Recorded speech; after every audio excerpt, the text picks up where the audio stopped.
السلام علیکم ورحمۃ اللہ وبرکاتہ۔ صحیح بخاری حدیث نمبر 43۔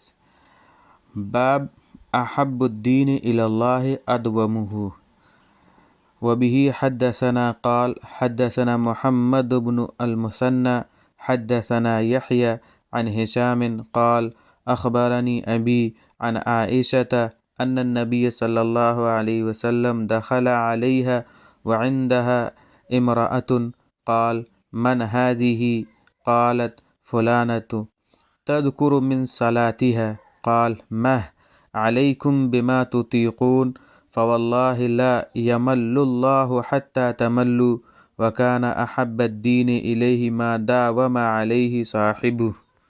ہمارا آج کا باب ہے احب الدین الی اللہ عز وجل ادومہ، یعنی اللہ کو سب سے زیادہ پسندیدہ وہ اعمال ہیں جن پر مداومت کی جائے۔ حضرت عائشہ رضی اللہ عنہا سے مروی ہے کہ ان کے پاس رسول اللہ صلی اللہ علیہ وسلم تشریف لائے۔ اس وقت ان کے پاس ایک عورت تھی۔ حضور صلی اللہ علیہ وسلم نے پوچھا یہ کون عورت ہے؟ حضرت عائشہ رضی اللہ عنہا نے بتلایا فلاں عورت ہے جس کی نماز کا بڑا چرچا ہے۔ اس خاتون کا نام حولہ بنت طویت تھا۔ آپ صلی اللہ علیہ وسلم نے فرمایا بس رہنے دو، تم لازم پکڑو انہی اعمال کو جن کو تم نبھا سکو۔ خدا کی قسم اللہ تعالیٰ تنگ دل نہیں ہوتے جب تک تم تنگ دل نہ ہو جاؤ، اور اللہ کے نزدیک سب سے پسندیدہ وہ اعمال ہیں جن پر آدمی مداومت کرے۔ جو بندہ پابندی کے ساتھ مسلسل عمل کرتا ہے وہ سرخ روح ہوتا ہے، چاہے وہ عمل تھوڑا ہو۔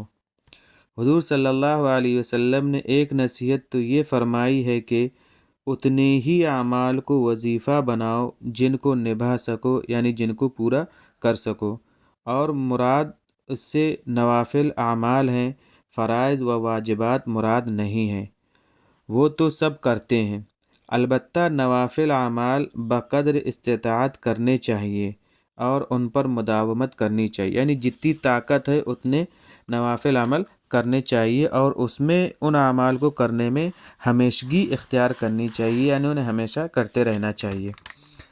حضور صلی اللہ علیہ وسلم نے فرمایا اللہ تعالیٰ اس وقت تک ملول نہیں ہوتے جب تک تم ملول نہ ہو جاؤ۔